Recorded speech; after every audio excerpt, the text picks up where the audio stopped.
ஐநா மாநாட்டில் பாகிஸ்தான் பிரதமரின் ஒரு குற்றச்சாட்டு. இந்தியா கொடுத்த பதிலடியால் ஒரே பரபரப்பு.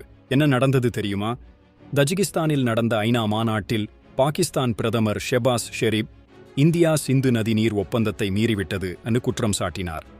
இதை சற்றும் எதிர்பார்க்காத இந்தியா அங்கேயே பாகிஸ்தானுக்கு பதிலடி கொடுத்ததுதான் இப்போ சூடான செய்தி. ஜம்மு காஷ்மீரில் பாகிஸ்தான் தீவிரவாதிகள் தாக்குதலில் 26 பேர் உயிரிழந்ததால சிந்து நதி நீர் ஒப்பந்தத்தை தற்காலிகமாக ரத்து செஞ்சது இந்தியா. இதனால பாகிஸ்தானுக்கு தண்ணீர் பஞ்சம் வந்துட்டதால தான் அவங்க பிரதமர் இப்படி பேசினாரு. ஆனா மத்திய அமைச்சர் கீர்த்தி வர்தன் சிங் பயங்கரவாதத்தால ஒப்பந்தத்தை மீறியது பாகிஸ்தான் தானும் இந்த மேடையை பாகிஸ்தான் தவறா பயன்படுத்தியது அதிர்ச்சி அளிக்கிறதுனும் சொன்னாரு. பாகிஸ்தான்ல இருந்து வர்ற எல்லை தாண்டிய பயங்கரவாதம் தான் ஒப்பந்தம் செயல்படாததுக்கு முக்கிய காரணம்னும் தெளிவா சொன்னாரு. தண்ணீரை ஆயுதமாக்குவது சமம்னு பாகிஸ்தான் பிரதமர் சொல்ல, அமைச்சர் பயங்கரவாத அச்சுறுத்தல்கள் அடங்கும் வரை ஒரு துளி தண்ணீர் கூட பாகிஸ்தானுக்கு போகாதுன்னு திட்டவட்டமா சொன்னாரு. இந்தியா மேல குறை சொல்றதை நிறுத்திட்டு பாகிஸ்தான் எல்லை தாண்டும் பயங்கரவாதத்தை நிறுத்தணும்னு அமைச்சர் சொன்னார்.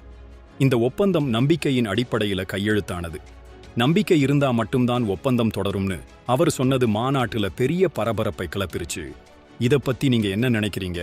கமெண்ட்ல சொல்லுங்க.